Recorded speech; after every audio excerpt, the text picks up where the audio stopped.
Good morning, good afternoon, good evening. Welcome to the South-South Dialogue on Sustainability. My name is Tsui, Jade, Margaret, a founding member of Global University for Sustainability. We provide English, Spanish, and Chinese simultaneous interpretation. You can find a group icon of interpretation at the bottom of your computer screen. We would like to thank today's interpreters, Mercedes Picot, Lola Lafende, Huang Xiaomei, and Li Monghong. Apart from Zoom webinar, we also do live streaming on Bilibili, which is a very popular social media platform in China. There are thousands of young followers who are interested in world politics and eager to learn alternative thoughts and experience. In the past 3 years, we organized 3 lecture series. The first one, Venezuela in Struggles, Colonial Past, Revolutionary Legacy, and Community Regeneration. The second series is Experience with Indigenous Communities in Chiapas, Cosmovision and Sustainability. The third one, African People's Struggles for Liberation. All videos are recorded and uploaded to the website of Global University. Now, we are organizing a new lecture series of Constructing Alternative Paradigms in Brazil. The series is co-organized by Global University for Sustainability, CCRD-CS, Lingnan University, PPGPS, Federal University of Espírito Santo, and Asian Regional Exchange for New Alternatives. This lecture series by Brazilian scholars and activists will explore the construction of alternative paradigms in Brazil and Latin America. The topics include Brazilian political economy, liberation theology, participatory budgeting, liberation pedagogy, food sovereignty, agroecology, climate justice, rainforest alliance, community currency, Latin American integration, among others. Now we will have lecture 1, Paradigms of Food Sovereignty and Agroecology in Brazil. The speaker is João Pedro Zadil. He is a leader of Brazil Landless Workers Movement and a representative of the Florestan Fernandes National School in Brazil. Florestan Fernandes is a well-known Brazilian sociologist. ENVI was established in 2005, which provides training programs for the young generation to be committed intellectuals activists. It was my great honor to visit Brazil and stay in ENVI in 2009, which allowed me to understand more about the reality of Brazil and Latin America.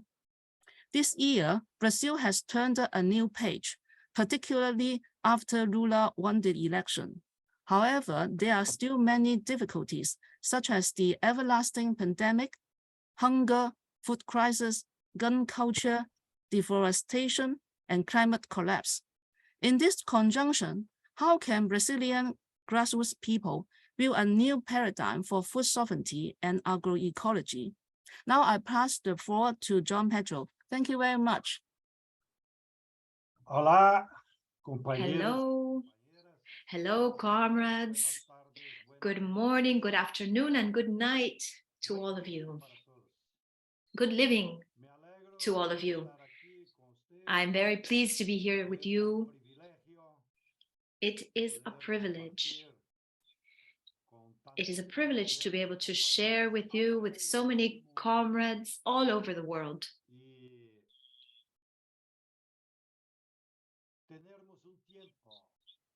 And to have a certain amount of time to reflect on reality and on the future as well. Particularly in what refers to agriculture as a topic. I'm also very, very pleased to meet again, although virtually, with Comrade Jade and Comrade Kimti, with whom we have built a friendship over all these years. I always remember our trip through China, along with François Autard, who was one of our teachers, a thinker, and one of the most important intellectuals of our time, the one who studied and devoted his work to these internationalist topics and the issues of problems of the peoples. François has left us already. He has lived almost 100 years, and as Jade mentioned, our national school, Florestan Fernandez National School, we now have a space there, a space for reflection that we call Germinal. This is an international name. And in this garden that has this name, Germinal, we have the ashes of many teachers who helped us at the national school, and their relatives asked us to keep their ashes there so they could continue to be with us. This was the will also, this was also François Autard's will. And I want to tell you thus with happiness that François Autard is still with us. He still is with us in the school. All right, now, I would also like to congratulate this effort, this initiative, collective internationalist effort that you are in a way vanguardizing, of having a virtual university that is devoted to these very important topics of our time. And I would also like to congratulate you for organizing this series of lectures that will discuss and reflect on Brazilian reality and on the world. Now then, let's get to it. Let's get to our work. The topic is very, very broad. Paradigms to construct agroecology and food sovereignty. It's a broad topic. This topic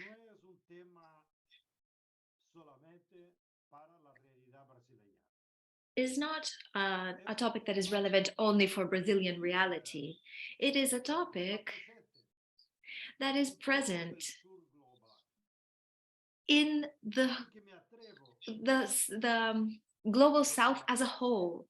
So I would like to say, on the basis of Brazilian experience and our experience with many different international organizations, such as La Via Campesina, the International People's Assembly, etc., I dare to bring to this reflection some topics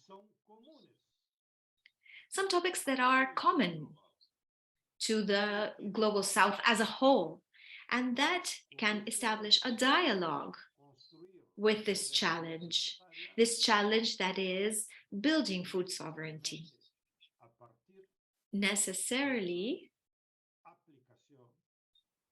through the application of agroecology.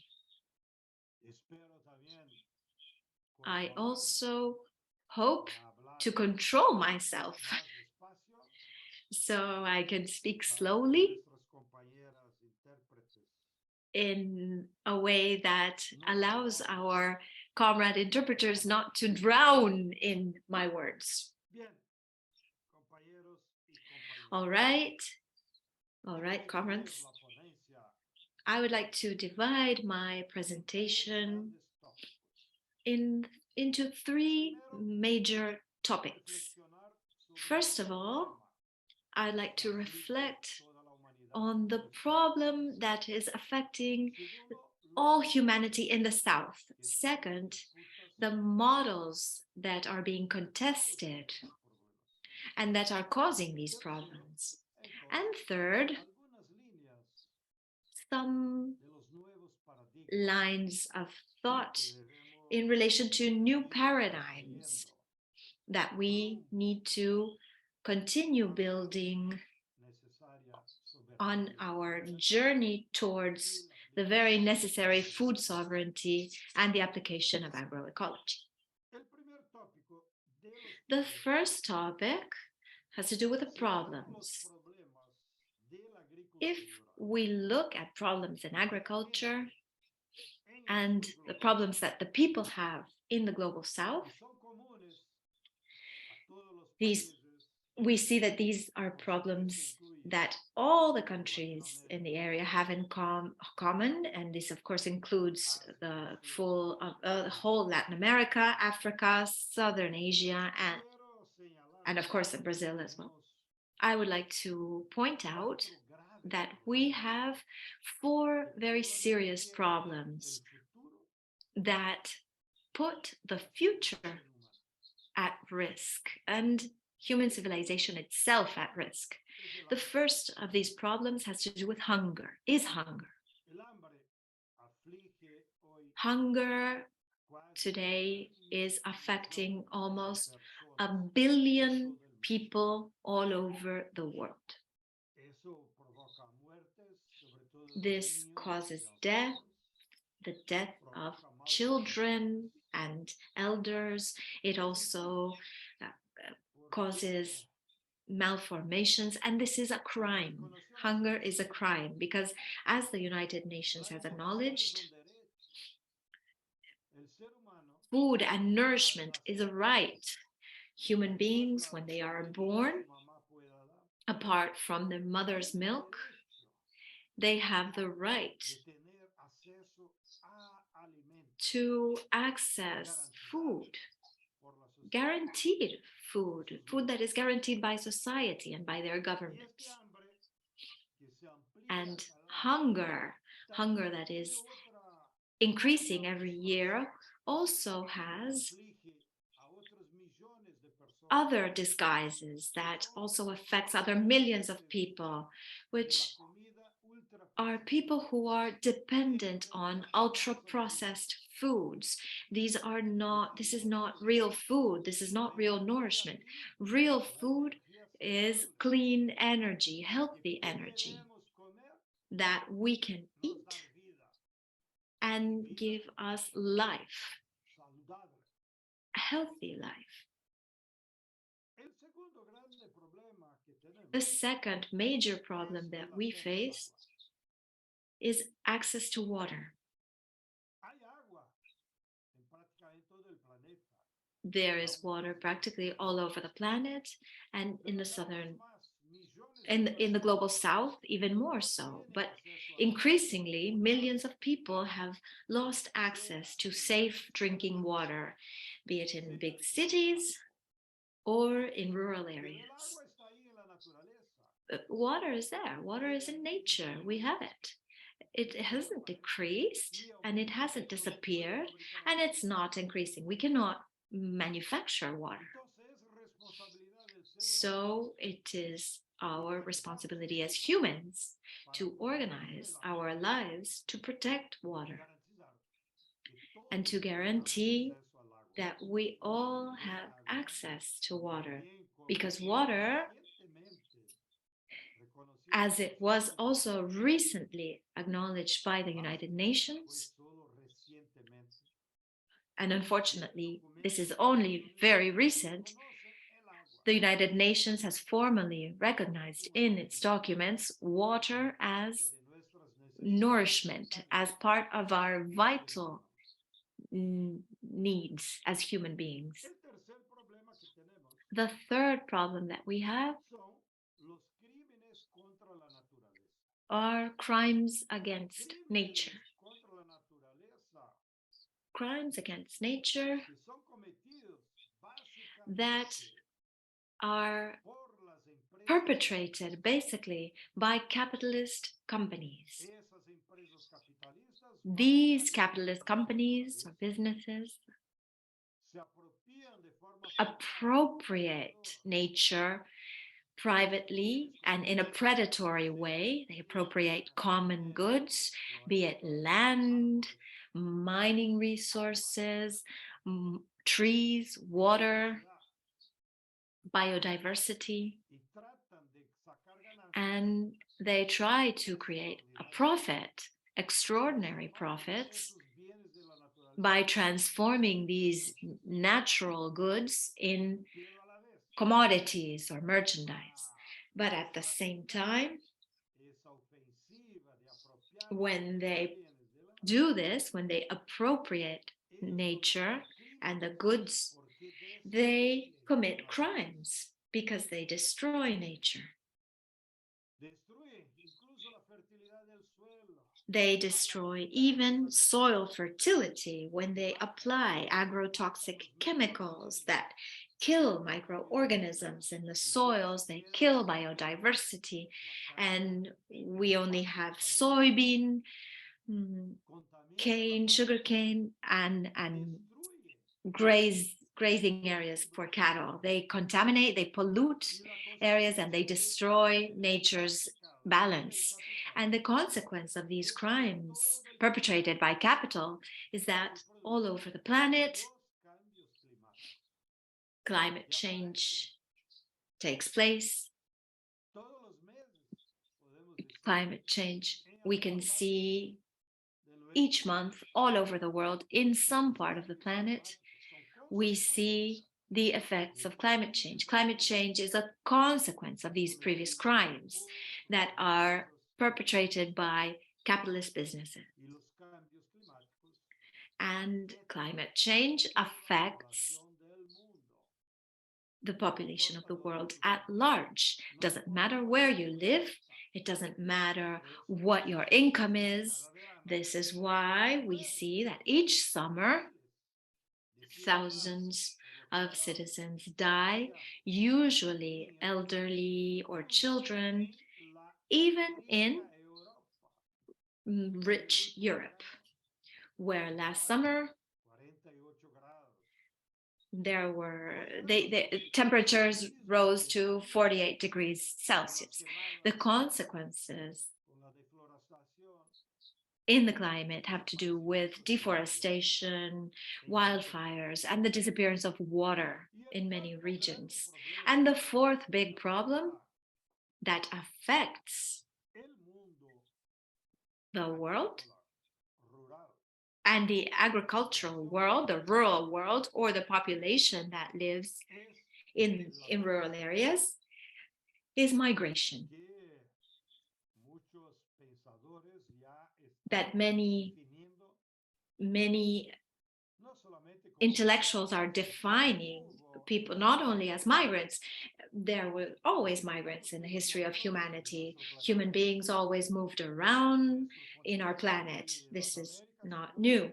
Our continent here in the Americas was the last continent to be occupied by human beings in this drive for migration and looking for new alternatives. So migration itself is not a problem. The problem is that current migrants are not migrating because they want to, but because they are expelled, they are forced.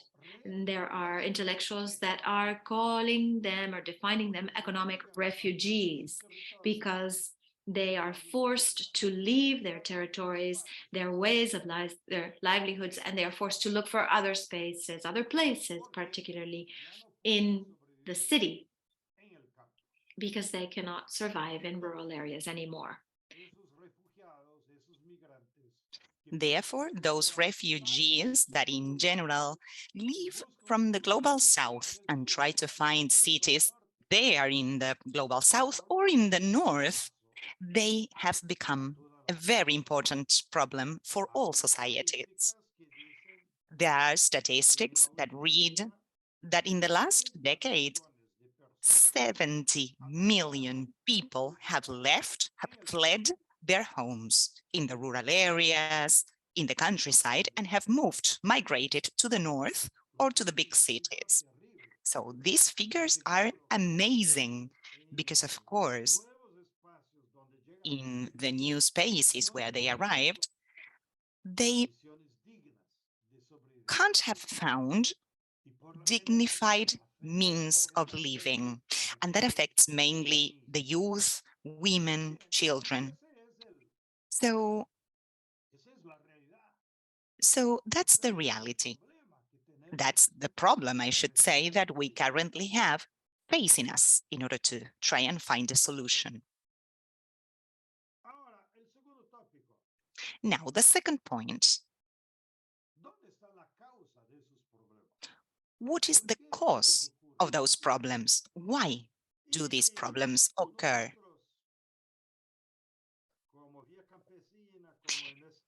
As La Vía Campesina, in our case, or even in the more academic spaces, such as our national school, Florestan Fernández, we have built our interpretation of why this happens. What is the reason why this happens? And the problems of the countryside, of the rural areas, only get worse. And our understanding is that now, or I should say in the last 3 decades, since the moment when global capitalism became more globalized, since the moment when we arrived at the current state of capitalism, which is currently dominated by financial capital and by the transnational companies.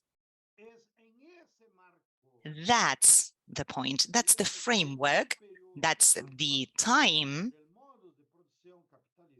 of the current capitalist means of production that is marked by the hegemony of those two agents that came together, financial capital on the one hand, the banks, speculation, all that together with the big transnational companies, which dominated the world in the last 3 decades.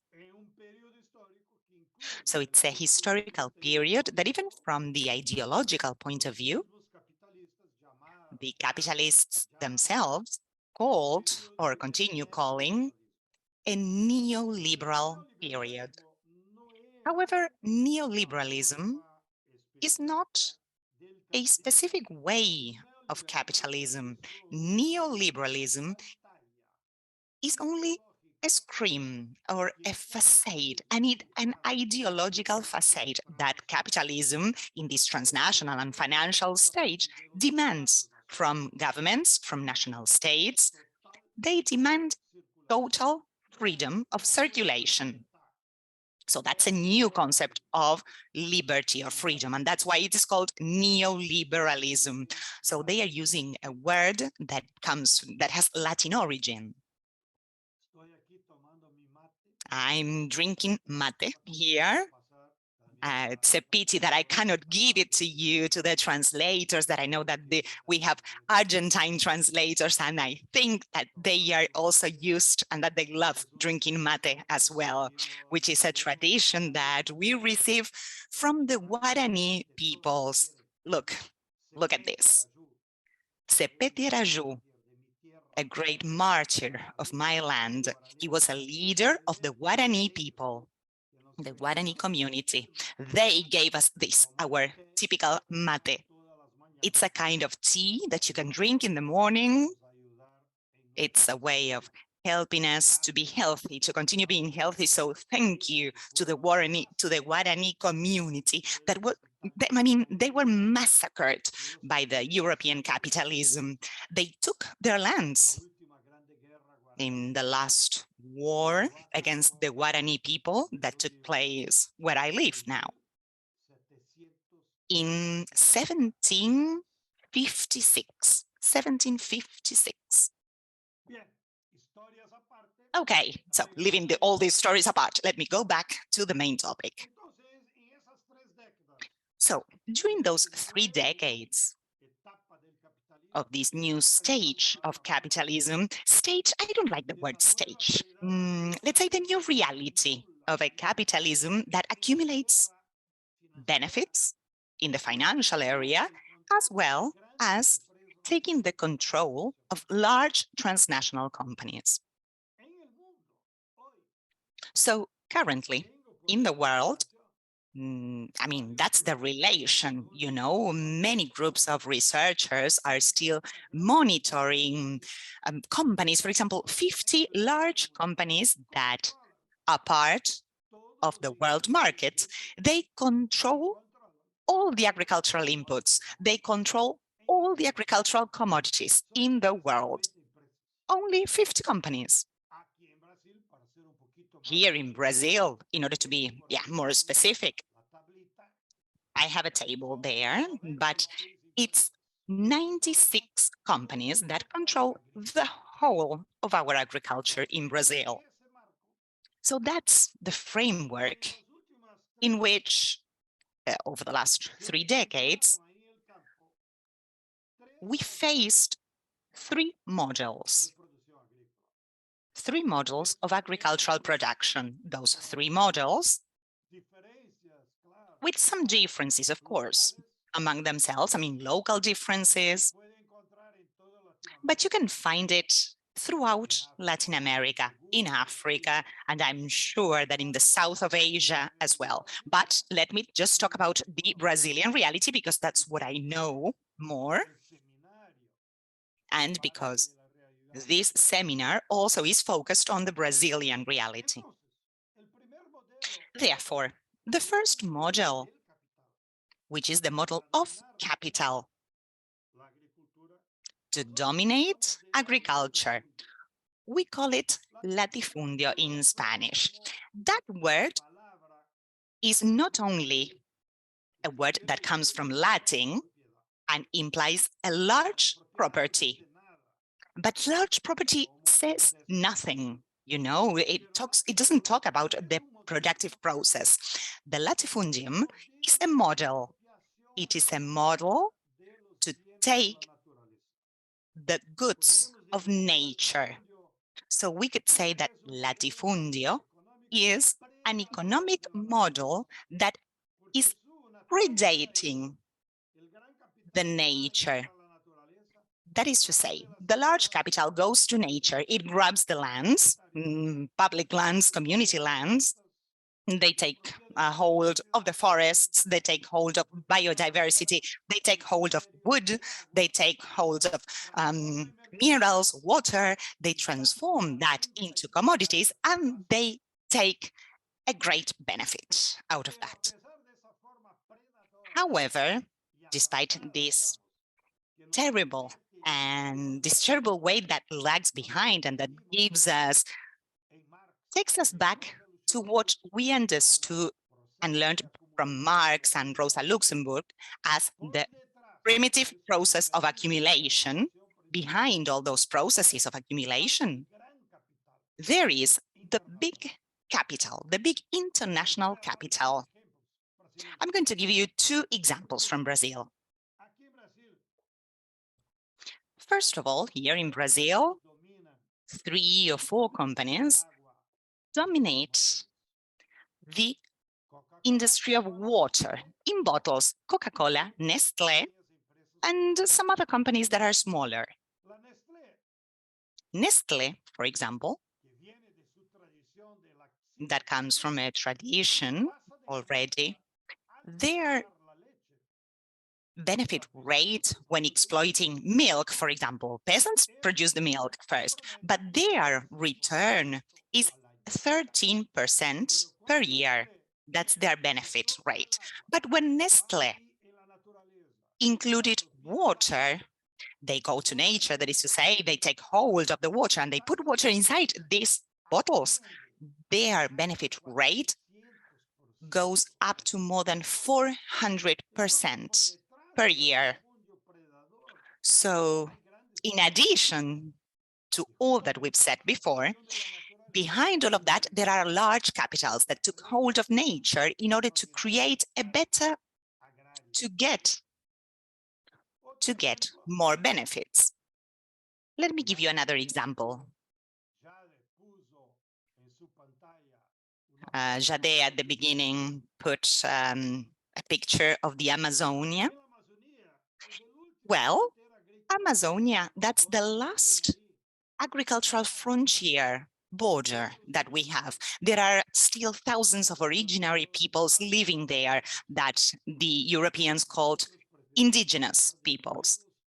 We call them original or indigenous peoples, but original peoples, because they were the first ones to arrive from Asia. They came all the way. They crossed the strait between Asia, Alaska, and they came, they did all that walking on foot. And that's why they are very similar, you know, from a physical or biological point of view, they are very similar to the Asian peoples. So anyway, over there in Amazonia, there are 25,000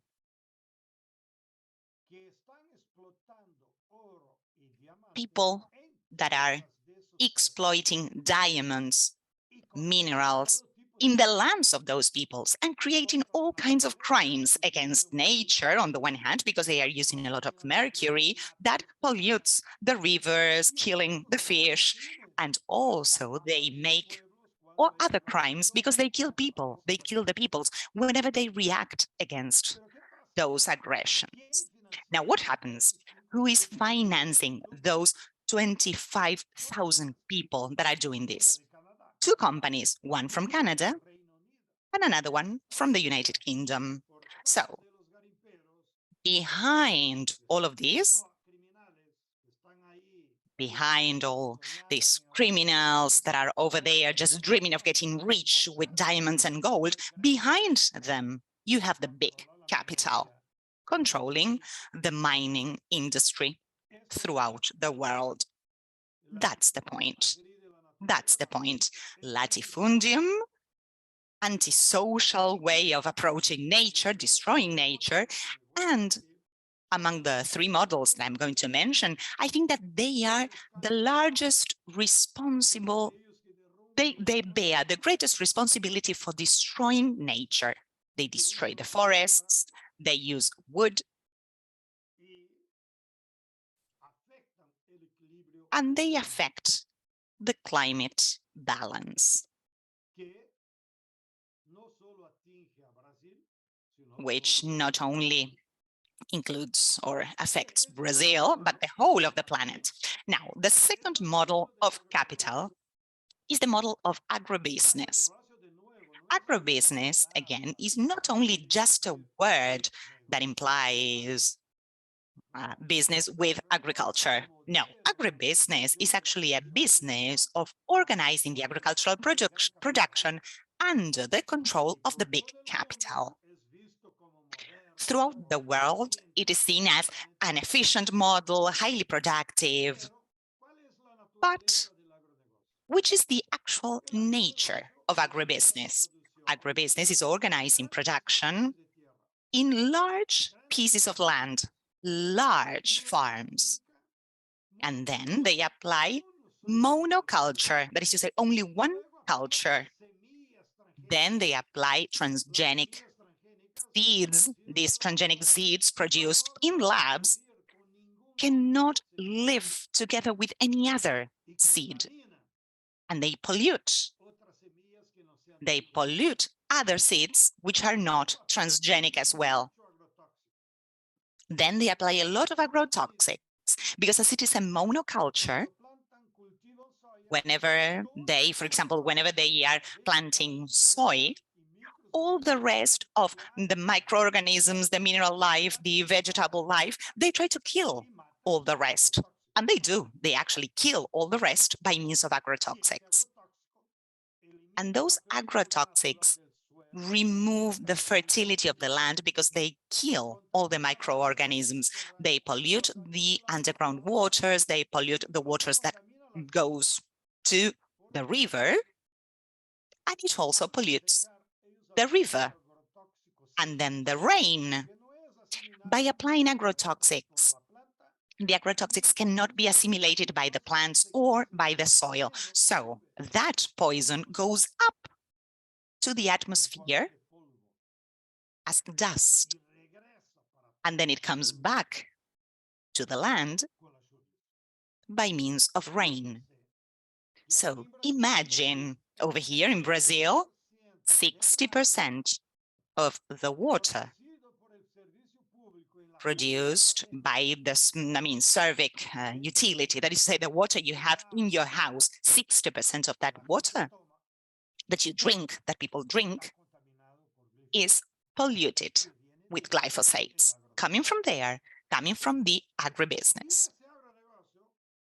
That agribusiness doesn't produce any food. It produces commodities that go to the international market. In the Brazilian case, those commodities are only 5 that dominate all our territory: soya, corn, cotton, sugarcane, and grass for cattle, for animals, that later on are exported as the leather or the meat.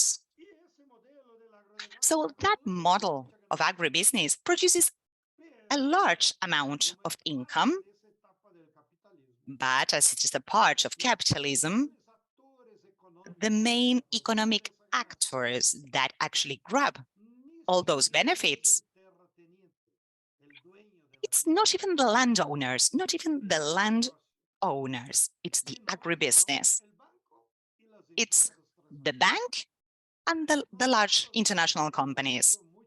So, you know, we've made a lot of calculations in our school here, analyzing the cost of production, for example, for soybeans, and we've detected that out of all the wealth that soybeans implies in economic terms, 70% of that goes back to the companies that give or that produce agricultural inputs, that sell agrochemicals, the machinery, the trucks, etc. Or all that profit goes to the companies that control the international market of those commodities. So landowners do not even have access individually to those profits. 13%, only 13% of that goes to the hands of the landowners. 8% goes to the hands of the workers, which are the ones that are actually producing all that wealth. And the rest, which I think is like 14%, goes to the hands of banks, financial capital, interest rates. And some countries, for example, in Brazil, the interest rate is very low, 3 or 4%, and it goes to the state. So that's the nature of agribusiness. It is not a sustainable model from an environmental point of view. I mean, it is destroying the environment, and it is also destroying everything because of the use of agrotoxic, because that kills life. And throughout the world, there are no more than 5 companies that produce the agrotoxics: Bayer, Basco, bought by Monsanto, Dreyfus. No, I should say DuPont. The name now is DuPont. Syngenta, unfortunately, it was bought by the Chinese state capital now. So I hope that Confucius will not forgive them for that crime that they are making, having bought the Syngenta and having expanded the work that they do throughout the global south. Okay, so this agribusiness model dominates agriculture in Brazil. It dominates agriculture in many places in Africa, Latin America, and Asia, but it doesn't have a future. Why? Because it is harmful to the environment. It does not produce actual food, and the rent is concentrated. profit is concentrated. And then we reach the third model, which contests these other two, which is what we call family agriculture model, which is dominated by peasant social class. Look here, from the conceptual point of view, we have a difference. We have family agriculture as an agriculture production model, while peasantry is a social class that comes from feudalism and the Asian mode of production, but resisted capitalism. And this peasantry as a class, in its majority, applies the family agriculture model mostly. Family agriculture or family farming, in a very summarized way, is different from the other models because it is a model that belongs to workers. It is not a model of capital. And this agriculture is based on the production of food. The peasantry that lives off the land, the first thing that it does is try to produce food, actual food. First of all, to guarantee the reproduction of their life and their families. Then they sell the surplus of that food to society in general. And it reaches mostly, it covers the scope of national and local markets. So this is family production that is very close to local economy, very related to local economy, although some cooperatives also act or take part of the foreign market for certain food products.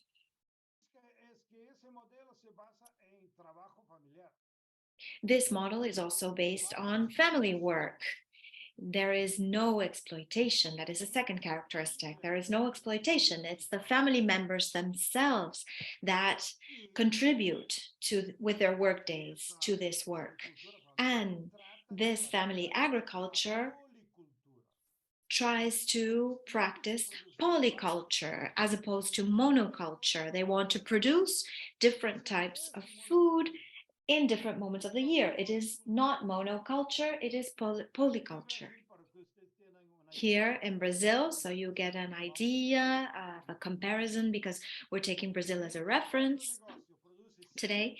While the agribusiness model produces 5 types of commodities, only 5, family agriculture, family farming produces 367 types of food, of crops that compose our food, differentiated, of course, according to each region. Of course, I imagine that Jade, when she was here, when she was studying here, she was able to eat many of these foods, but probably not all of them. 367 different types of crops and food. Okay, so that is family farming or family agriculture. Family farming is a model that produces food then. And these 3 models are confronted all the time because of the logic of capitalism. They confront each other in relation, also according to the different governments that are elected. Here in Brazil,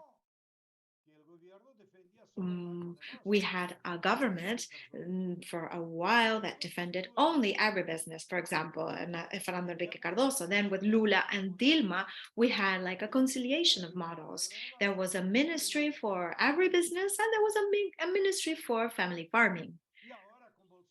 And now with Bolsonaro, and thank God, and thanks to the Brazilian people, we have been able to overthrow him. Bolsonaro was a defender of large estates, a predator of large estates, and obtaining profit as much as possible. And that's when the majority of agribusiness opposed Bolsonaro in the end, because he put the market at risk. he put the relationship with the international markets at risk because an agribusiness is dependent on those models. So in the end, they opposed him. And now I want to go into the last topic. The new paradigms that are being presented for a doctrinary elaboration that can lead us to a solution of those four main problems that I mentioned at the beginning of my presentation. And as a general proposition, appeared in the title of my presentation, which is the alternative of food sovereignty and agroecology. So what we are facing now in the global south at large is that we need to build a proposal for agriculture in the future that can solve these four big problems. And for this, we need to build upon the basis of new paradigms. For those who have never studied philosophy, the concept of paradigm comes from the Roman Empire. Paradigms were the basic columns that Romans used to hold up their temples and their great stadiums such as the Colosseum, etc. Those columns were called paradigms.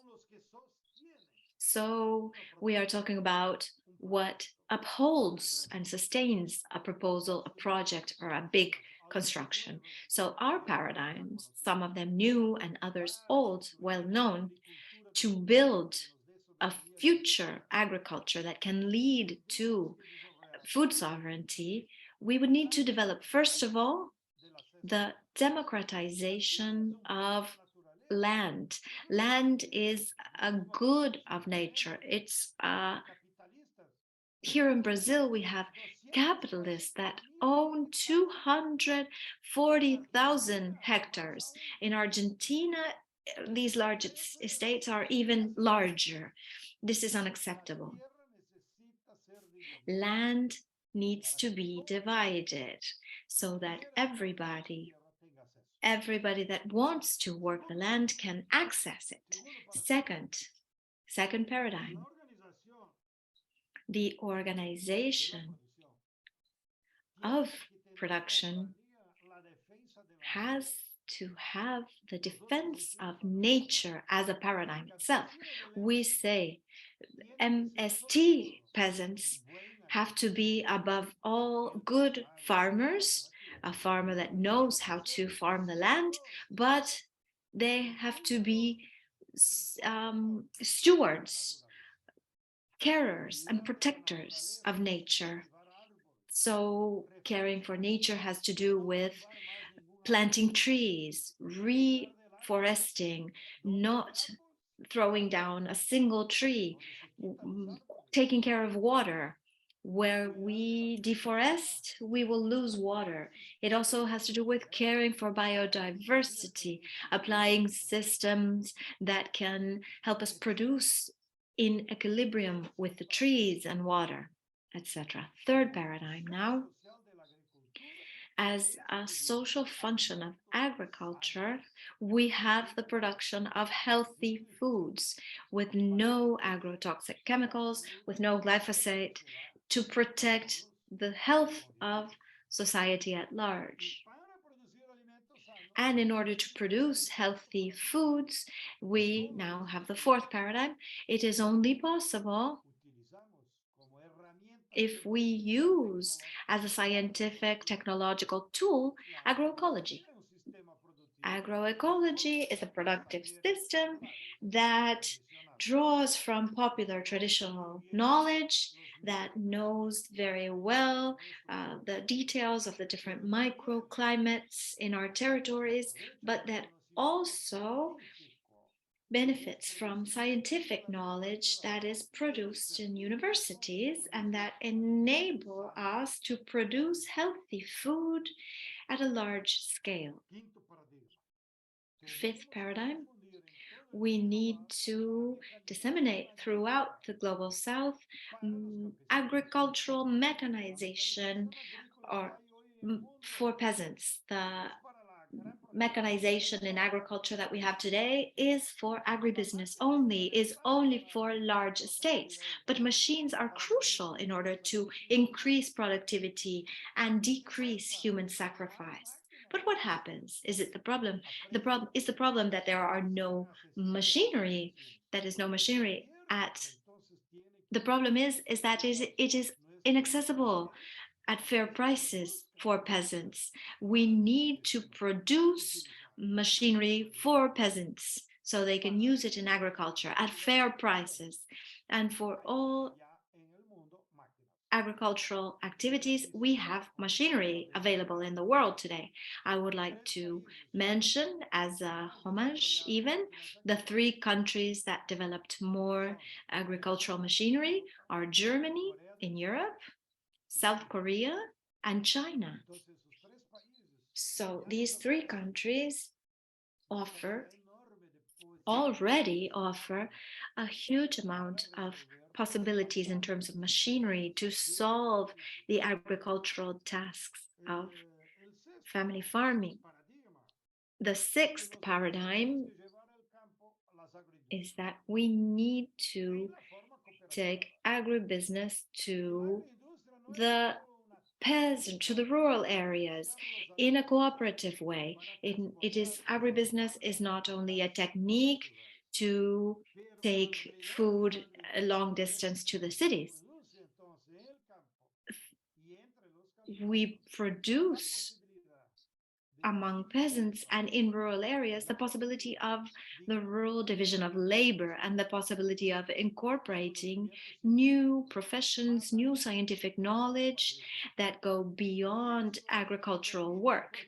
That is what enables the incorporation in peasantry, women and youth in rural work, so that they can have other types of work linked to the production of food. They can create income, and with this, they can look into a brighter and better future for them and their families without having to leave rural areas. The way of combating machismo and migration is comparative agribusiness, because women in the rural areas, when they have income, they do not need to stand the offenses and the aggressions of their husbands or other men, because they have financial autonomy, and that is solved in economy, not only in rhetoric, in combative rhetoric towards machismo, racism, etc. Finally, or lastly, as a fundamental paradigm, and with this, I think I will stop. Finally, we have the topic of education, formal education. This is, we need to take schools to rural areas and not the other way around. Anybody that wants to study has to go to the city. No, schools need to go to where the people is, and from basic schooling, high school, and even university. So these are the new paradigms that could, in the long term, guarantee that we reach in each one of our countries and in the global south at large, the construction and the guarantee of healthy food for all, which is what we call food sovereignty. And here I stop, Professor Jade. That's all from my side. Now I have prepared some questions. So the first one is about the history, because could you explain the land struggles during the 1950s to 1960 by Liga Camponesa and Unión de Lavrados e Trabalhadores Agrícolas do Brasil, UTAPS, and Movimento do Agricultura Sendeja Master. In what ways does MST carry on their legacy? What are the challenges in the past and at the moment? And the second one, apart from the land settlement, we know that during the last rural administration, there are several programs which supports peasant agriculture, such as the National Program of Education in Agrarian Reform, the Food Acquisition Program, and the National School Feeding Programs. Could you tell us their roles, functions, and achievements? Will they be implemented again in rural new administration? You also propose to set up CONAVI. Is this a new proposal? Could you explain more? And the third question, Lula proposed for a single Latin American currency, which is defended by economist Gabriel Gallipodo, former president of Banco Feta, and the former mayor of São Paulo, Fernanda Haddad. Will it be a revival of the Bank of the South that Chavez and other leftist leaders promoted many years ago? How can it achieve the effect of de-dollarization? How does the grassroots society consider this new financial project, which may defend Brazil and Latin American financial sovereignty from dollar hegemony? The last one, Amazon and indigenous people always draw our attention to the issues of climate collapse and the future of humanity. Lula pushed Brazil, Congo, Indonesia Rainforest Alliance. Do you think it is a kind of South-South cooperation at the governmental level? How is about the alliance at the grassroots level? Could you propose more South-South cooperation for food sovereignty and agroecology? Thank you. And friends, if you have some question, you can also type your question in the chat room. So, John Pedro, could you respond my questions? Jade wants me to talk a little bit more about the history of Brazil, the history of 500 years of Brazil in just a couple of minutes. It would be much better if we had the possibility to, I say, to recommend some books.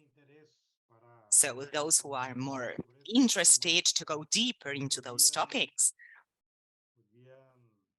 they could, read more there. But anyway, let's try to address the topics that she has proposed. I will have to speak in a very generic way, very widely, because, you know, these virtual spaces, the virtual space is more complex for us to go deeper into some ideas or into some specific elements. But anyway, in the story of the land struggle in Brazil, there have been different times in the past, times or periods in the past, because you know that we had 400 years of slavery. Brazil was the last country in the world to do away with slavery. And the model that the mercantile capitalism used on us, and that was like the plantation monoculture in large pieces of land. All the production went to Europe and all the labor was from slaves. As they couldn't manage to make all the originary communities slaves, they brought slaves from Africa. That's why the first 400 years of our history, the struggle was trying to get freedom. Those who managed to escape, they created black rural communities that still exist. And they are called quilombos in Portuguese. Quilombo is like a small village. It's an African word that was included in our Portuguese language. There are a lot of quilombos in Brazil. They still use the land in this community manner. And then in the 20th century, for the first time, there was a group of peasants created here in Brazil. Part of those peasants came from the mixture that came about in our society. The mixture of the children of Black people with white people, Europeans, Black people with the indigenous communities, and their sons and daughters could not be made slaves. They could not be purchased or sold. So the new generation, that is to say, 20th century already, the children of those people, that was one of the first images and creations of peasantry here in our country. Another way was the poor peasants that came from Europe, impoverished, like my grandfather. For them, the government sold pieces of land, plots of land. So back then, at that time, it was a monopoly. The crown, the monarchy, owned all the land. From then on, the peasantry was born. Some had access to land, but most of them did not have access to any land. So throughout the 20th century, in Brazil, there were many mass struggles for the land. At the beginning, there were local struggles, spontaneous struggles, but later on, they became more organized in different classes, and they became the peasants' movement. Some of them were led by, well, religious leaders, because you know that the peasants, I mean, the culture of peasantry, they have a lot of religious faith throughout the world, and of course here in Brazil as well. And there were other influential factors, socialist, even anarchist, I should say, ideas or ideologies that came from Europe.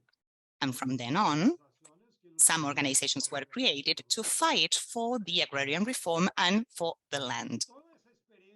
However, all that experience of the 20th century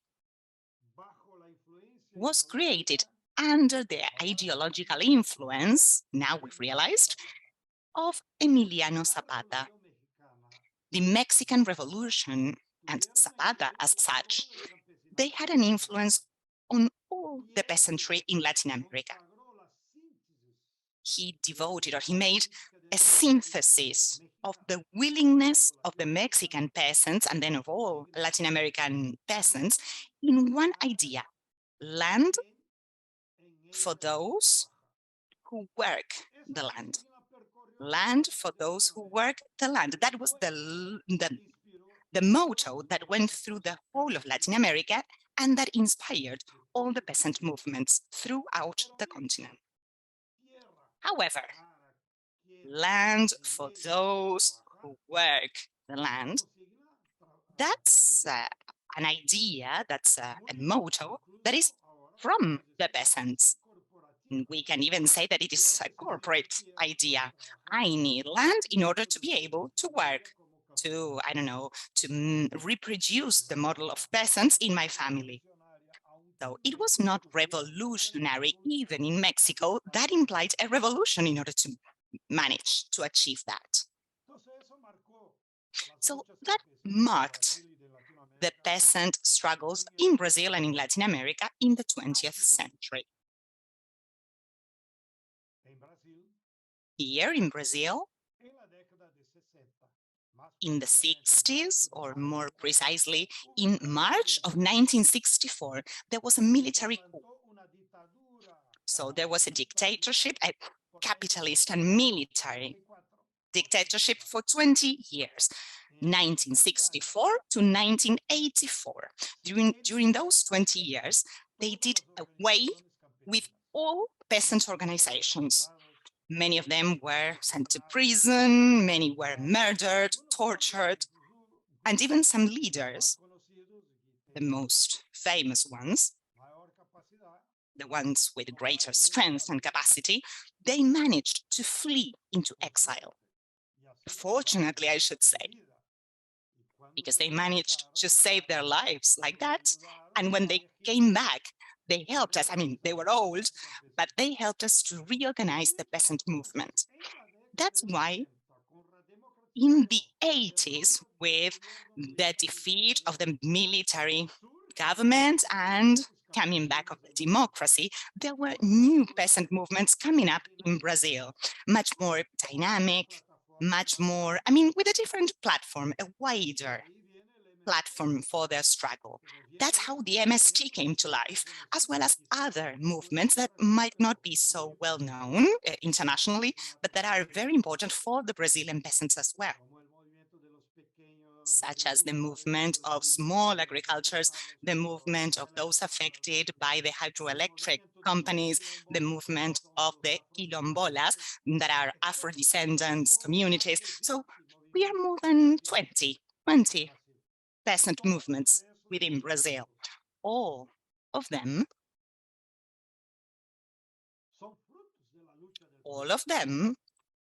emerging from the struggles of the past.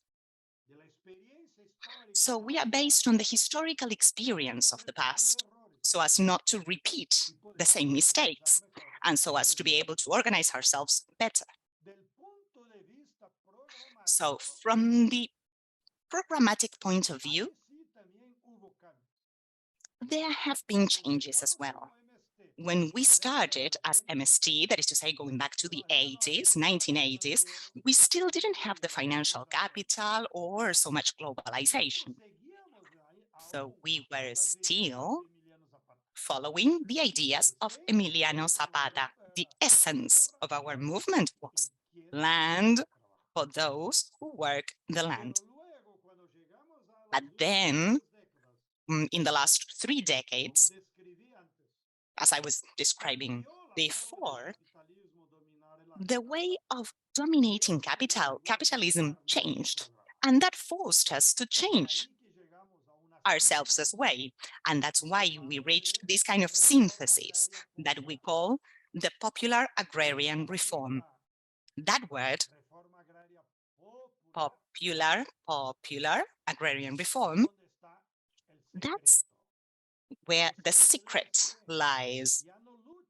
The MST is not only fighting for an agrarian reform or for a peasants or a Zapatist agrarian reform, if you want to call it, which was based in the idea of distributing the pieces of land. And then the peasants, with their gods and their virgins and their ideologies and everything, then they would solve all the problems. Now, that's not like that anymore. That's not the case. Now, we've included in our program those paradigms that I tried to describe before that represent the programmatic changes. Which kind of agrarian reform do we want in order to try and solve the problems that I described before, like the problems of water, climate changes, etc. So that's the story. Now let's try to move on to the second question that Jade posed. So the 3 models that I described, let's try to see that with a relation to the government, the administration of Lula and Dilma. So when financial capitalism started, the transnational companies started under the ideological criterion of the bourgeoisie to defend neoliberalism. Here in Brazil, those who implemented that, all of that, that was the government of Fernando Henrique Cardoso. Before, he was considered to be a left intellectual because he had been in Chile. He was a great intellectual, and he called himself the prince of the sociologists. But in the government, it was a neoliberal government of the bourgeoisie, because those were the forces that actually dominated his administration, the government. So Fernando Henriquez was a government or an administration where agribusiness was born as a model within Brazil and developed itself as a model in Brazil. So his administration, from family agriculture, attacked this criteria of latifundium, or large states, and the solution that they proposed was the agribusiness. Then there was a failure. Of course, his government failed, and then Lula and Dilma came to power. Lula and Dilma adopted a different line of government. They were fighting against the latifundium. They were defending the Amazonia, the indigenous peoples, but they considered that family agriculture and agribusiness could live together, could coexist. And that's why they applied policies to support the agribusiness. So, for example, they even had a ministry created for that, but at the same time, they developed other policies to help family agriculture, which represented some kind of resistance to the other model of agriculture. So some of these policies, this might sound strange to you because I'm going to speak in acronyms now, but I'm going to try to describe those acronyms. One policy was a program of anticipated purchase of food. So the government made a contract with the different peasant organizations, and the peasants were committed to delivering any product to the government. And that's why these statistics came up, that we produced 367 different kinds of food, and the government bought everything. So the peasants gave their products and they received the money immediately when they delivered the food, and the government brought that food to the communities that were in need, to impoverished neighborhoods, to hospitals, to schools, even to the military areas. So it was a revolutionary program. It was a revolutionary program for the production of food. Then we managed to pass a law which said, in every school, you need to have a meal, and it has to be at least 30% of including products that were locally produced by peasants. Of course, the large cities like Sao Paulo didn't have so much production, but they did have peasants close by. And that was revolutionary as well, because, you know, children at school started eating what they ate at their homes as well. So the food was the same. And that was an essential change in the life of those children. So those were the two main policies. And then we had a program that Jade mentioned that had to do with access to university. Children of peasants were able to access university in whatever degree they wanted to, but here is a secret, which is universal and that can be useful for the global south at large, where we have peasantry.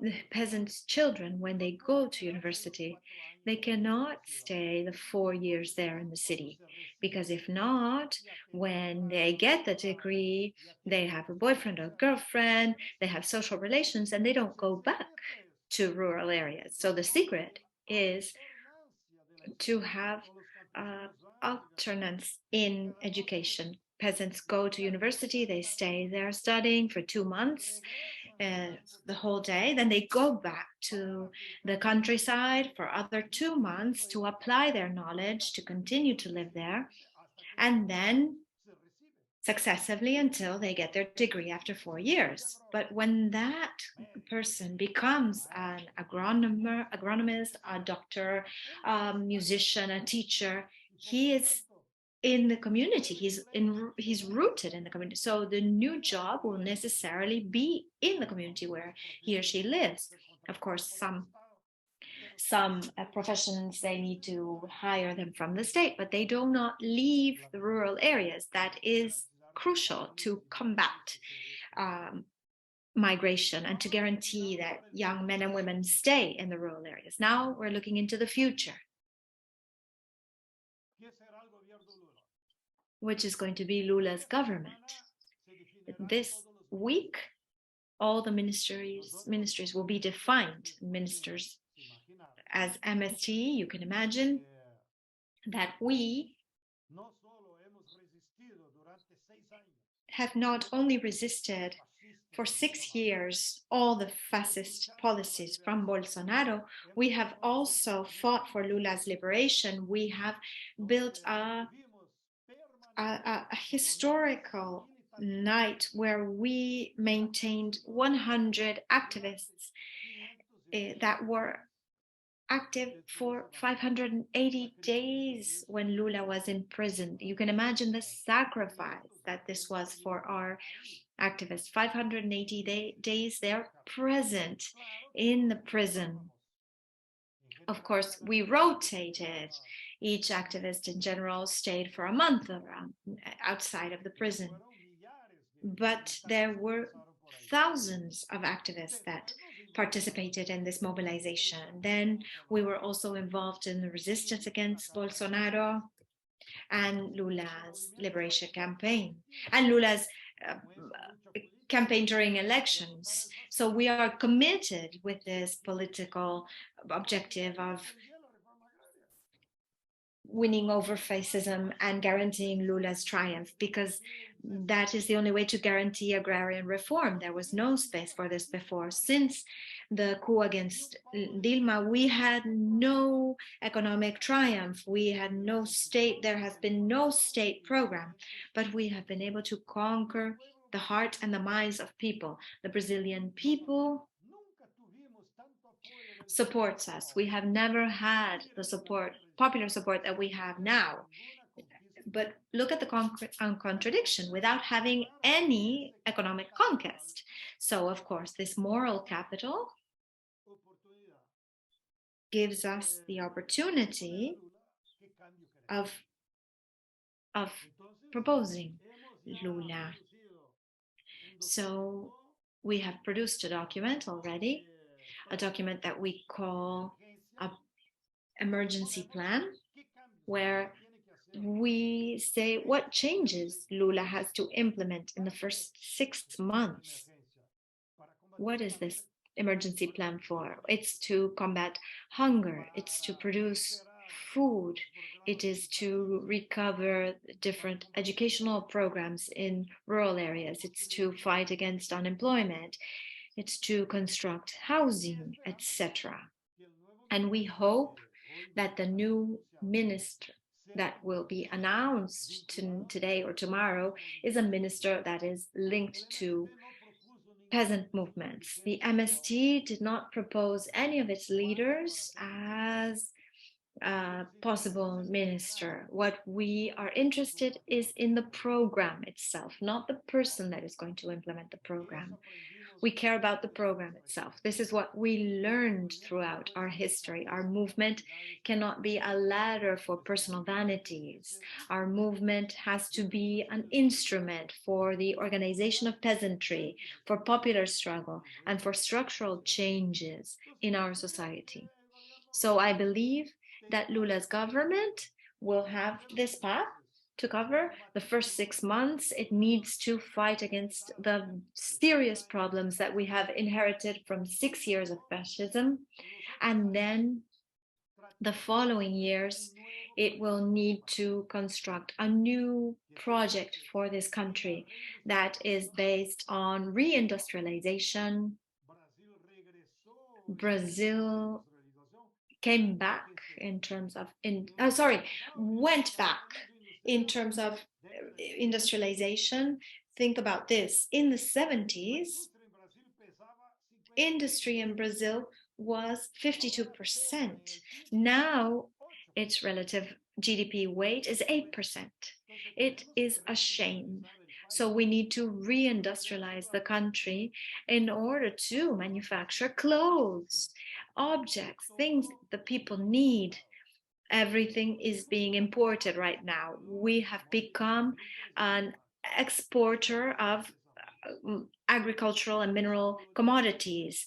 This is not development. This is colonialism. It's not even sub-imperialism. It is colonialism, pure colonialism. Then we have 3.5 years to think about a different project for our country based on reindustrialization and on food sovereignty in the countryside. These are the two fundamental paradigms and changes that the Lula government must implement. However, I believe, and because of the topic proposed, that maybe the best changes that the Lula's government will see will be our international relations, both for Latin America and the rest of the world.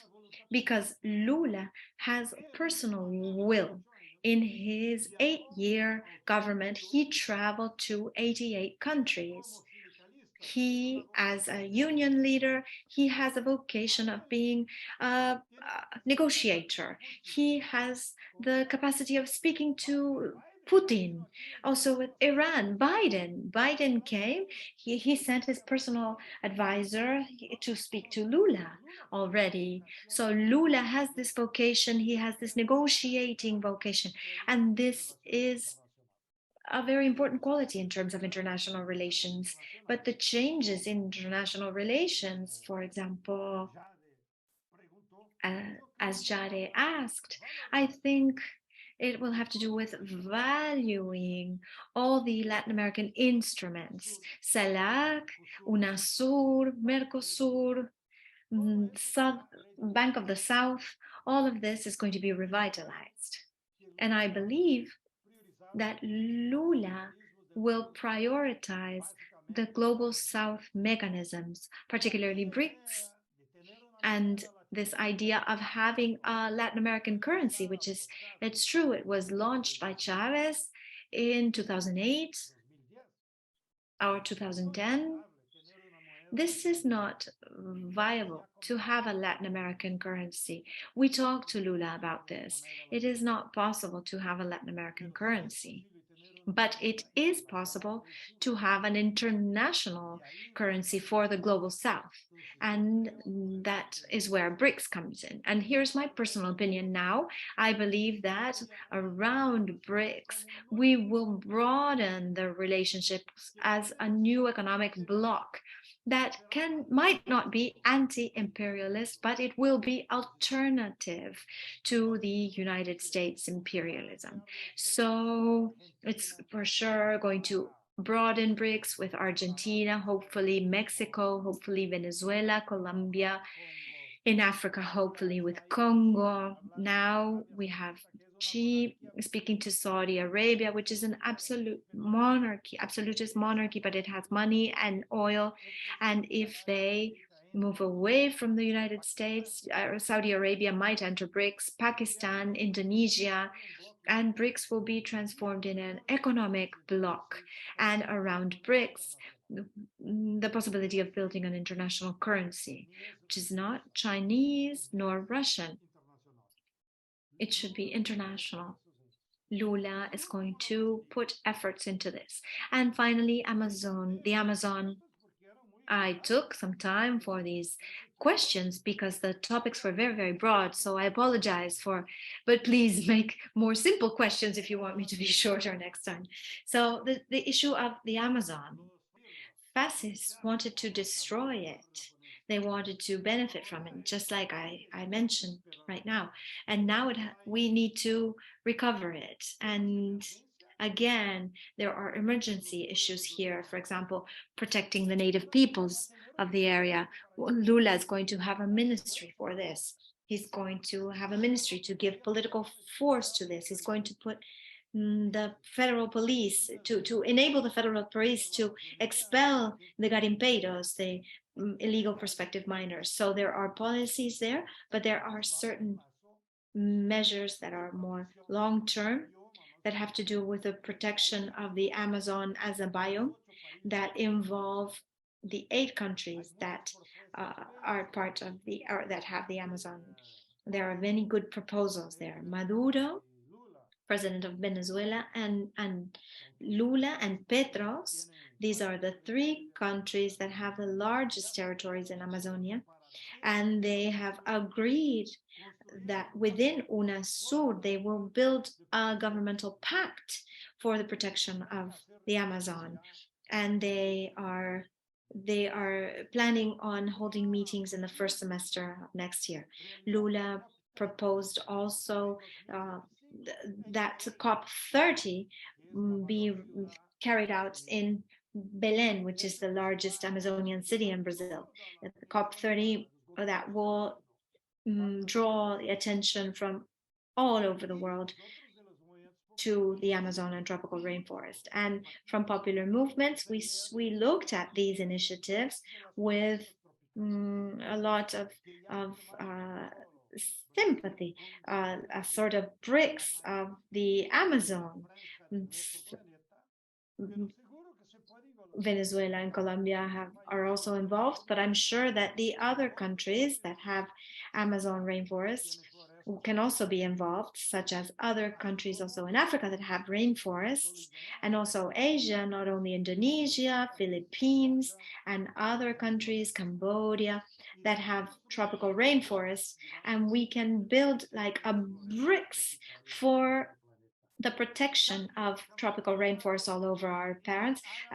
This is all I have to say, Comrade Jade, and please ask more simple questions because we only have 20 minutes left. Yeah, thank you. And we have friends from Austria and Ecuador. So I would like to invite Victor and Leo. Yeah, maybe Victor,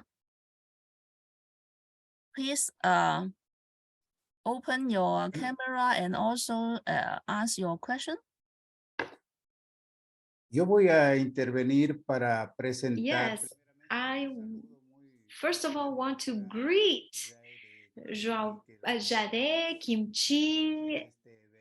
I've been seeing you in this event, and I want to say that João Pedro's intervention has been very important because it is coincidental with the different proposals that we have been developing in Ecuador for a long time in the peasant and indigenous movement and also social organizations movement in everything that has to do with food security, food sovereignty, agroecology, etc. in Ecuador. I would like to point out that in June, when the country was paralyzed because of the indigenous movement that took place over 18 days and that ended in several dialogues with the government to establish alternative proposals, during those interventions, certain paradigms mentioned by João Pedro were very important. In that sense, I would like to highlight that facing Guillermo Lasso's neoliberal government, we are trying to implement democratic policies that can defend in a way small and medium producers, peasant producers, from the voracity of the free market or free trade.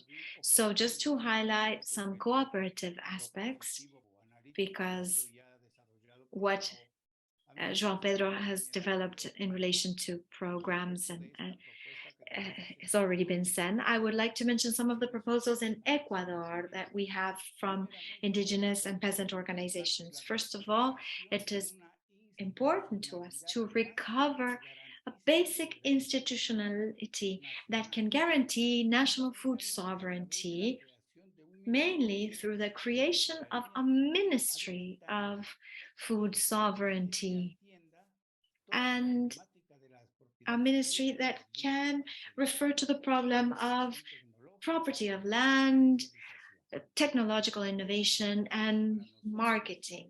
It is important to us to reestablish prices for main foods of the basic and an assurance of the compliance with these prices. The agro-industrial companies are obligated to buy national raw materials before demanding import rights of similar products. We are suffering right now the arrival of products or the import of products from other countries, from transnational companies that lower their prices and of course complicate things for the national producers of those products. We need to control mega contraband of food that is coming through the borders. This takes place in different countries and puts national production at risk. We also need to protect national production, particularly in what refers to basic foods, and this within the framework of free trade agreements, because if not, we are subjecting ourselves to fierce international competition in relation to prices of products that destroy national production. Of course, we also need to mention condoning, forgiving the debt of peasants, particularly debt to acquire land and machinery with high costs, and peasants' families, particularly after the pandemic, cannot pay off these debts, so they need to be forgiven, pardoned. Other aspects include price control of industrialized products such as food oil and dairy products, and also the freezing of prices of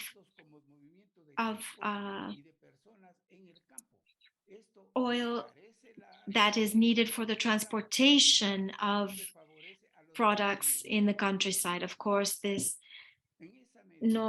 unfreezing of the prices of oil will favor businesses and will destroy the small producers and peasants. As organizations, peasant organizations, indigenous organizations, we need to establish policies that can ensure the protection of national or domestic production in the different countries, so that we can establish cooperation between the different regions and to avoid falling into competition that benefits large transnational companies.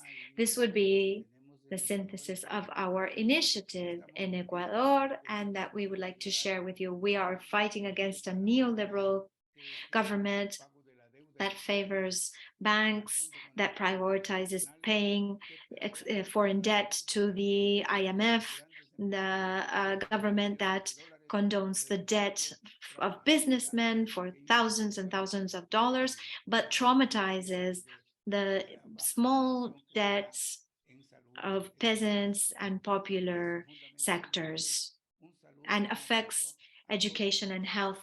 That's what I wanted to say. A big hug to all of you. Thank you. And Leo? Muy buenas tardes. Good afternoon. Cordial greeting to João Pedro and to everybody else from the cold lands of 10 below zero here in Austria. My question is very simple. What is the role of civil society, international civil society, of social movements, environmental movements, peace movements that are so important today, so as to help in this transition that João Pedro was talking about, because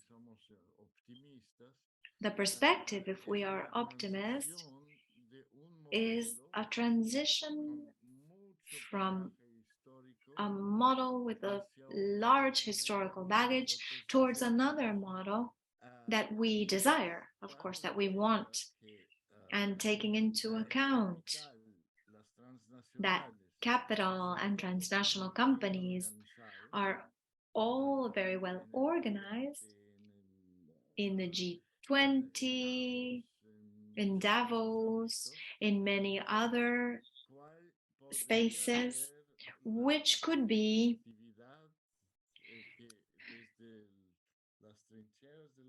the activities that from the trenches of international civil society we could develop in helping towards the same.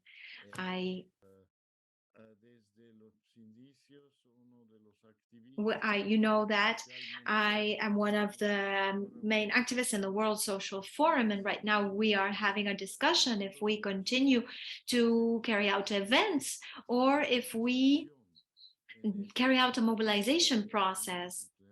It would be good to have your orientations in this sense as well. Thank you. And João Pedro, could you like to respond? Okay, good. So we are reaching our time limit for today, I know.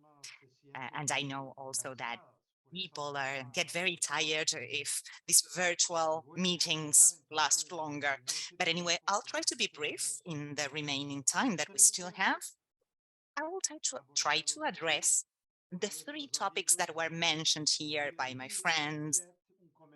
And I've also read in the chat a comment by a Chinese colleague, Zengin. I'll try to address that as well. So, Victor, hello, and thank you for that report of what is happening in Ecuador currently. From Brazil, there are a lot of friends, personal friends, or from peasant movements there. We've accompanied the injustice that the judiciary power on the hands of the US is doing in Ecuador right now against the former vice president, Moreno, and the media activist, Ola, Vidi Ola, Swedish citizen that is in home prison there in Ecuador. The crime he committed is to be a friend of Assange. And that's the reason why he was kidnapped. I mean, he was sent to prison for several months. His passport was grabbed, and now he's facing the willingness of the US because the colony of Ecuador is applying whatever the US wants. I agree with your reflections, Victor, about the agrarian question, in the sense that nowadays we are facing a very serious problem throughout the world, and of course we are more affected in the global south.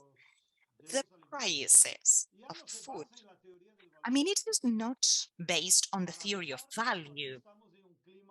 I mean, now we are in an academic area. The theory of value said that the price of the merchandise was based on the time of labor that was necessary to produce those goods.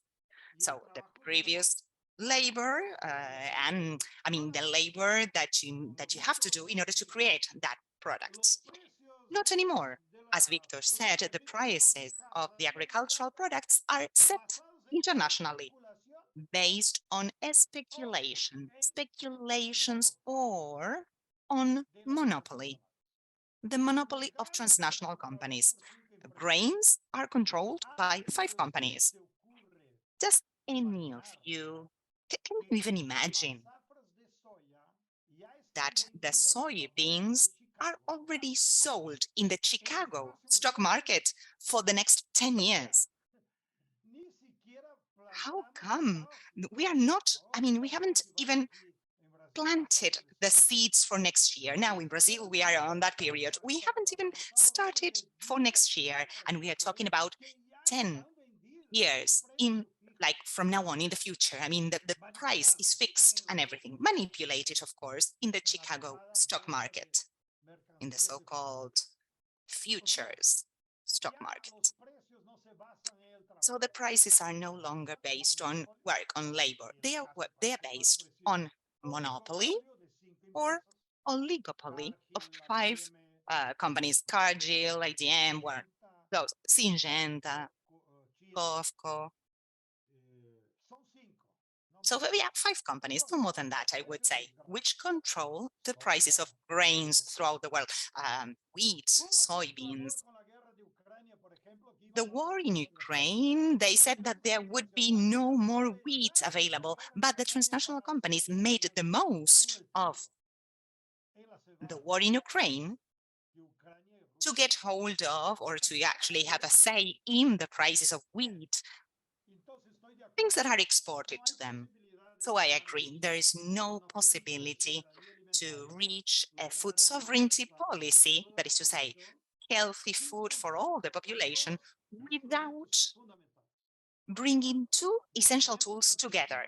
On the one hand, organized peasant movements. Without that, it is impossible to have political pressure, to have social organization, and at the same time, a popular government, a popular administration committed to the policy of food sovereignty.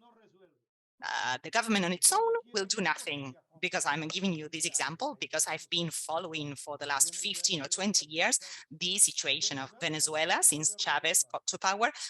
Okay, we have a popular government, but we still need a peasant movement that is organized. Because if not, the policies of the government will not be effective or effectively implemented. Because on the other side, I mean, we need an organized peasant movement, and we don't have it. Chavez disappropriated like 3 or 4 million hectares for landowners, but they didn't have enough people, enough peasants to grow that land, to continue working on that land. Anyway, so necessary changes need both things: an organized peasant movement plus an organized popular government. One thing without the other will not solve. The other thing without the other will not solve anything. We consider to be an organized movement in the MST, but we cannot do anything on our own. What Zeng wrote there in the chat, yes, the property of land. That's an essential issue indeed, which is still open, even within the peasant organizations and within the left parties. Because still we have a lot of illusion in the peasantry in terms of the ideological hegemony of private property seen by the bourgeoisie. So which is the reflection that we can do as, or from the MST? First, the goods of nature, that is to say, that are not human labor, there is no human time invested in it. So the land, the forest, the water, the sun, the wind, those things, I mean, it cannot be accepted that those goods become commodities. We cannot.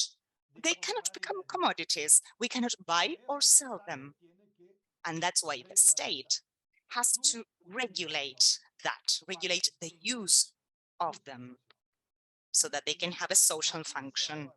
Now imagine the capitalists are so awkward that facing the climate change, they still want to privatize oxygen, the oxygen coming out of the forests, as the beautiful picture that Jade has there. Imagine, how shall we do? You register, you take a piece of land, a piece of paper, and you say, I own the oxygen of that forest. How come? The forest, the plants create oxygen. Why can you think of creating a private property out of that? Europeans invented that. We are completely against it. That would imply privatizing or creating a private property on oxygen. That's crazy. Or even when, for example, a Spanish company defines a territory here within Brazil that only them can put, I don't know, solar panels. What are they doing there? They are privatizing the sun. Only us can create electric energy with the sun. We are against it as well. The large solar panels of companies. Of course, we are in favor of technology, yes. So in small spaces, cooperatives or communities that can democratize the electric energy with no cost for the people, such as, for example, in this case, the solar panels for the use of the community. So the point here is not to allow the goods of nature to become a commodity.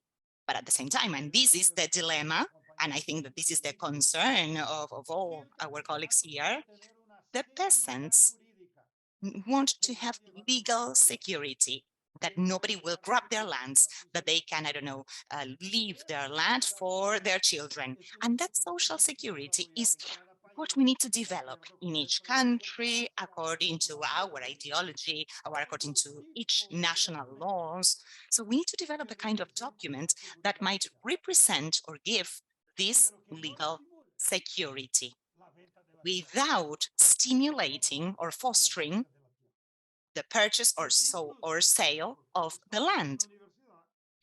In this case, as we are with a university, I will resort to the classics.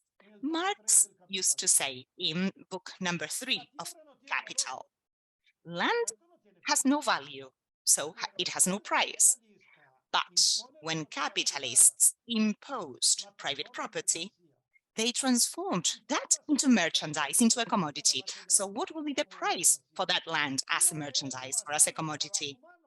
It is not based on human labor, because it is not out of human labor. So the price of land as a commodity is based on the profit rate, or the profit that you get out of that. So when someone buys a piece of land, as a matter of fact, they are anticipating a future profit that they expect to receive from that land. Finally, what Leo Gabriel mentioned. Hi, Leo. So pleased to see you there. You are looking very similar to Salvador Allende. Your looks, what a coincidence, what a historical coincidence. I can see you, you're great, you're great. And all the Chile, if there are any Chilean people here looking at it, they will agree with me. Yes, you are our Austrian Salvador Allende. You know that I dreamed of that in the past, to see you. Yeah, no, they are still very conservative there to understand that you can be the next Allende, unfortunately. Anyway, I think there are no secrets. There are international lessons, there is a crisis, there is a deep crisis in the world. Capitalism is no longer a solution for the problems of the world. It was in the past. And during the Second World War, I mean, it helped a lot of countries to develop themselves, even in Europe.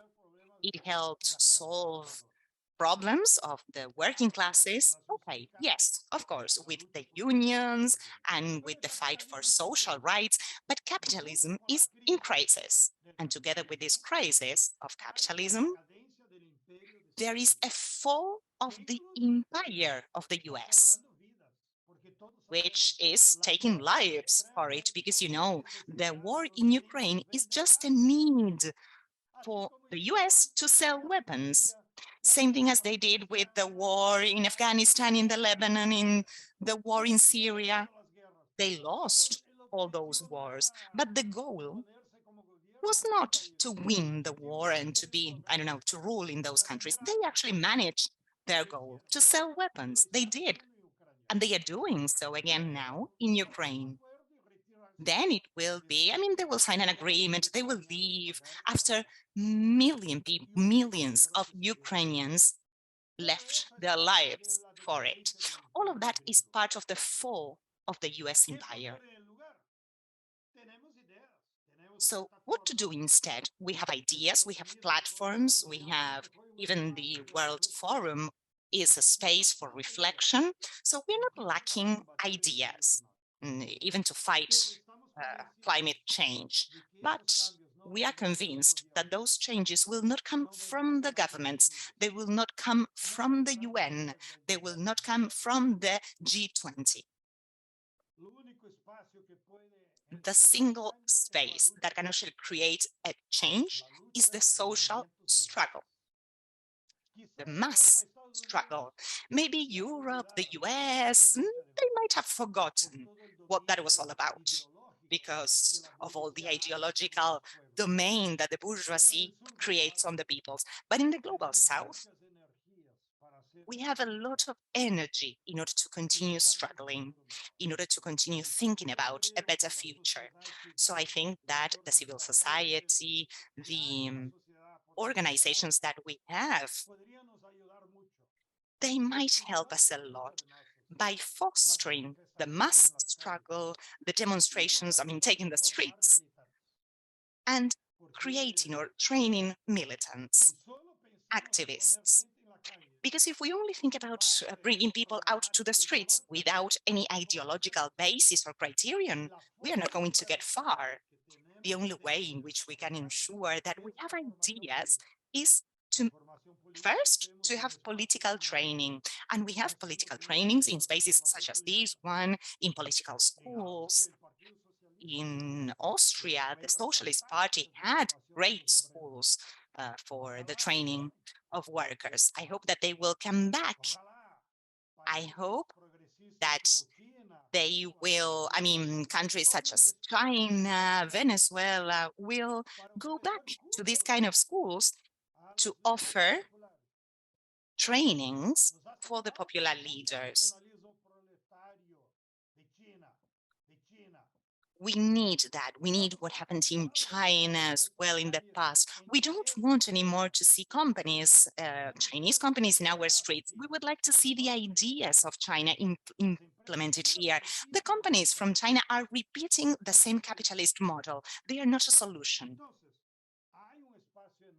So there is a large space, there is a large need, and all the entities of the so-called civil society might help us to create new leaders, to increase the awareness level of all the militants, of all the popular leaders, before those leaders can create new institutional spaces, because I repeat, only with those spaces or only with the government, there won't be any changes. What Victor said in Ecuador as well, the equation doesn't work like that. You need a popular government, but you also need an organized people. Without the two of them, there won't be any changes. So, brothers and sisters, I have another commitment right now.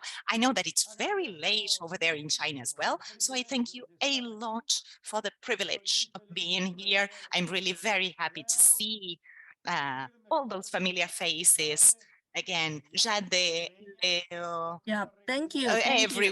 everyone. I hope that you can come back to Brazil soon. Yes, And yes. Yeah. Kimchi as well. I hope I can see the two of you back in Brazil again soon. Big, big hug to all of you. Yeah, thank you very much. And now is 11 p.m. in Beijing, and we have over 1,300 Chinese viewers. So thank you very much for your excellent presentation. Next time, we hope we will share our Chinese tea and with you, and produced by our Chinese small peasants. And we can share the mates and Chinese tea together. Thank you very much, and see you next time. Thank you. See you soon in Brazil.